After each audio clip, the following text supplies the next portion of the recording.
ఉప్పల్ బాలు గారు నన్ను పిలిచి అవమానించారని చెప్పి పెట్టారు. నవదీప్ గారు అన్నారని పెట్టారు. అసలు పిలవటం ఎందుకు వీళ్ళని?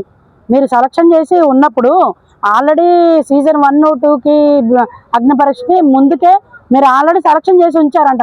అప్పుడు పిలవటం ఎందుకు? ఉప్పల్ బాలు దగ్గర ఇక్కడ 10-15 సంవత్సరాల నుంచి ఉంటున్నాడు ఇండస్ట్రీలో. ఎవరెవరినో ఎక్కడెక్కడో పెట్టే బదులు ఉప్పల్ బాలుని పెట్టచ్చు కదండి. మీకు నచ్చలేదు, మీరు ఒక వారం 2 వారాలు ఉప్పల్ బాలుని పెట్టుకోవచ్చు కదండి. అంత అనుమానించడం ఏంటండి? అంటే అతను వర్గల్గా చేస్తాడు, అలా ఇలా చేస్తాడు. ఇప్పుడు మీరు చేసే బిగ్ బాస్లో ఎవరు చేయరా? ఎవరికి లేవా? తనకే ఉన్నాయా? అంటే కేవలం తను మన తెలుగు బిడ్డని, తను ఇట్లా అట్లా ఉంటాడని ఇక్కడ వాళ్ళకి ఎవరు ఇండస్ట్రీ వాళ్ళకి నచ్చారు, బయట వాళ్ళే కావాలి. ఇక్కడ ఒక్కటి ఆలోచించండి, ఇక్కడ వాళ్ళని ఎవరు తీసుకున్నారండి? ఎవరిట్టయినట్టు ఎక్కడన్నా మీరు చెప్పండి. ఆన్సర్ లేదు.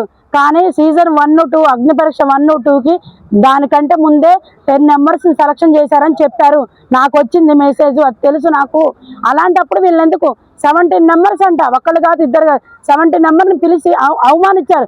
దాంతోపాటు ఉప్పల్ బాలు అంటే కొద్దిగా రెస్పెక్ట్ ఉంది, ఎక్కడో ఒకటి మన జనాలలో రెస్పెక్ట్ ఉందా లేదండి?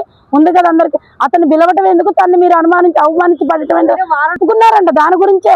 వీళ్ళు ఒకటి రిలీజ్ చేసుకోవడం కోసం, వీళ్ళకి మనీ రావడం కోసం వీళ్ళు తిప్పుకొని వాళ్ళని పంపించేశారంట. ఇది రాంగ్ కదా. చాలా బాధాకరంగా ఉందండి ఇది చెప్పుకోవడానికి. ఉప్పల్ బాలు గారు అసలు ఏమైపోతారో తెలియదు మనకి. ఇది అవమానించారు, తను అవమానించారంటే మనల్ని అవమానించారంటే మన తెలుగు రాష్ట్రంలో మనల్ని కూడా. తను ఎప్పటి నుంచే ఉండు ఇండస్ట్రీలో ఉన్నందుకు మీకు నచ్చరండి? వర్గాలుగా తను ఏం చేశారండి?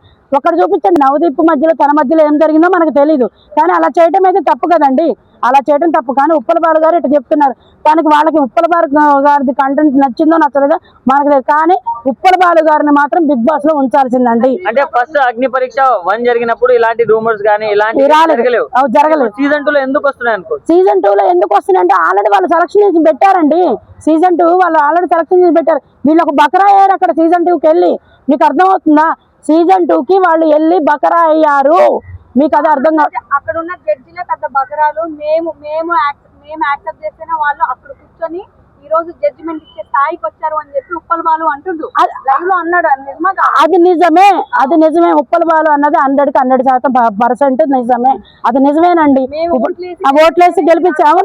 మరి మనం ఏలేదండి. వాళ్ళు రెస్పెక్ట్ ని రెస్పెక్ట్ తీసేసి మన స్థాయిని తగ్గించేలాగా వాళ్ళు జడ్జిమెంట్ చేయడం అనేది కరెక్ట్. ఇప్పుడు వాళ్ళు ఆ స్థాయిలో కూర్చున్నారు చైర్లో జడ్జిమెంట్ గా. అది మనం ఇచ్చిందే కదా. ఉప్పల్ బాలు అన్నది రైట్. మనం ఇయ్యంది వాళ్ళు ఈ రోజు ఆ స్థాయిలో కూర్చుంటారా అండి? ఎందుకు? ఈ రోజు నువ్వు వచ్చే రేపు ఇంకొకళ్ళు వస్తారు. ఎందుకు అట్లా చేయడం? మీకు నచ్చితే కంటెంట్ ఇవ్వండి. మనిషికి 5 మినిట్స్ ఇవ్వండి ఛాన్స్. కనీసం 5 మినిట్స్ కూడా ఇవ్వండి. వాళ్ళు బిగ్ బాస్ లోకి ఏమొస్తారండి? మీరే మేలు పెట్టారంట, మీరే రమ్మన్నారు. అన్నపూర్ణ స్టూడియో చుట్టూ మీరే తిప్పుకున్నారు. దగ్గర 11:30, 12, 1 వరకు అయిందంట. ఆడపిల్లలను ఉంచుకున్నారు, ఏదో కమిట్మెంట్స్ అన్నారంట. ఇవన్నీ నాకు తెలియదు. పెడుతున్నారు కదా, అందరు పెడుతున్నారు. మా మమ్మీ మీరు కాదు, మా మమ్మీని కమిట్మెంట్ అడిగారండి, ఇట్లా అంటున్నారంటే ఇవన్నీ రాంగ్ కదండి.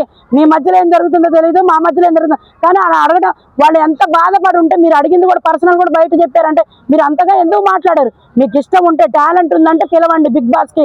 లేదా మెయిల్ పంపించకండి, పంపించి అవమానం చెయ్యకండి. ఇలా చాలా మంది ఒక్కళ్ళిద్దరు అంటే అనుకోవచ్చు. ఇవి 70 మెంబర్స్ని పంపించి అందులో 5% అంటే 5 మెంబర్స్ 3 మెంబర్స్ సెలక్షన్ చేసి ఉంటారంట. నాకు తెలిసి ఒక 7 మెంబర్స్ ఏమో. ఒకప్పుడు ఇండస్ట్రీలో ఏదైనా సినిమా అంటే కొత్త వాళ్ళు అప్కమింగ్ వాళ్ళు సినిమా ఏదైనా చేయాలంటే కమిట్మెంట్ అనే వర్డ్స్ అక్కడ వినపడేవి. ఇప్పుడు రియాలిటీ షోలు కూడా వినిపిస్తున్నాయి. అంటే ఎంత దూరం పోయింది? మన చేతుల్లో లేదండి ఇండస్ట్రీ అని. చాలా మంది వచ్చారు, మన చేతుల్లో అంటే ఎంత మన తెలుగు రాష్ట్రాలలో ఇండస్ట్రీ ఏమైపోతుంది చూడండి. ఒక ఆడపిల్ల వచ్చిందంటే కమిట్మెంట్ అడుగుతున్నారంటే ఎంత అండి? మనం ఏం చూడలే వాళ్ళ మధ్యలో ఏం జరుగుతుంది. కానీ వాళ్ళే కదా మా మమ్మీని కమిట్మెంట్స్ అడిగారు, మీ పాపని ఇలా ఉంచాలంటే బిగ్ బాస్కి పంపించాలంటే మీరు కమిట్మెంట్స్ ఇవ్వాలన్న. అడిగిన ఎదురు ఎవరండి అసలు? ఎందుకు అడుగుతున్నారు? తప్పు కదా. మీకు ఆమె దగ్గర టాలెంట్ ఉందంటే చేయండి, లేదా రిజెక్ట్ చేయండి అంతే. మీరు రమ్మని మీకు టాలెంట్ ఉన్నా లేకుండా మీ మమ్మీకి కమిట్మెంట్ ఇవ్వాలి, వాళ్ళు కమిట్మెంట్ ఇవ్వాలంటే ఇది ఎన్ని రోజులు సాగిద్దంటే ఇలా ఇంత మటుకు బిగ్ బాస్లో ఎన్నడూ రాలే. ఈ సంవత్సరం వస్తుంది, ఈ 10కి వస్తుంది. నాగార్జున సార్ మీరు అందరు వినండి, చూడండి. మీరు నాగార్జున గారు మీరు వినండి, మీ స్టూడియోలోనే జరుగుతుంది ఇదంతా. ఫైనల్ గా క్వశ్చన్ ఏంటంటే నాగార్జున గారు అంటే ఆయన రికమెండేషన్ ద్వారానే అంటే కొంతమంది అవును లాస్ట్ ఫైనల్ లో వాళ్ళే వస్తారని చెప్పి అంటున్నారు. ఇదైతే నిజమేనండి. నేను ఇందాక ఆల్రెడీ ఒక ఇంటర్వ్యూలో చెప్పాను మేడం, ఇప్పుడే తీసుకున్నారు, ఒక ఇంటర్వ్యూలో చెప్పాను. ఎవరైతే సర్కిల్ ఉందో, ఎవరైతే ఇండస్ట్రీలో ఉన్నారో వాళ్ళ ద్వారాగా ఫోన్ చేసుకుని వాళ్ళనే సెలక్షన్ చేయడం జరిగింది. ఇది జెన్యున్ గా ఎవరు సెలక్షన్ లేదు. అంటే లాస్ట్ టైం కళ్యాణ్ పడాలకి అసలు ఏం ఫాలోవర్స్ లేరు, ఆయనకు పెద్ద బ్యాక్గ్రౌండ్ లేదు, ఆయన కూడా కామన్ మ్యాన్ నుంచి విన్నర్ అయ్యారు కదా, మరి దాన్ని ఎలా చూస్తారు? విన్నర్ అయ్యాన్న అంటే అది సక్సెస్ వచ్చిందండి. ఇప్పుడు ఈ 10 సీజన్ అట్లా లేదు కదా, ఇది 10 అట్లా లేదు కదండి. 10 అట్లా లేదు, 10 అంతా మారిపోయింది. అగ్ని పరీక్షలోనే మీరు 1, 2 చూడొచ్చు, ఎన్ని రూమెన్స్ వస్తున్నాయి. మరి ఇది అలా సీజన్ అలా లేదు కదా. గతంలో చూసుకుంటే కప్పగొట్టారు. సో ఈసారి కామనర్స్ కాదు, ఈసారి ఖచ్చితంగా సెలబ్రిటీస్ కే ఇచ్చేటట్టు కూడా కనిపిస్తా ఉంది. అంటే ఆ బాధ అదంతా కనిపిస్తుంది. అదంతా బాధ కనిపిస్తుంది అంటే మనం వెయిట్ చేయాలండి, చూడాలి. ఎవరికి ఈ రోజు నేను మాట్లాడుతున్నా, ఇంకొకళ్ళు మాట్లాడుతుంటారు, దాన్ని చేంజ్ చేయొచ్చు కదండి. బయట పబ్లిక్ లో ఏం జరుగుతుందని వాళ్ళు చూసుకుంటారుగా, దాన్ని బట్టి చేంజ్ చేయొచ్చు కదా. ఏదైనా ఒకటే, ఉప్పల బాలని అవమానించడం తప్పు.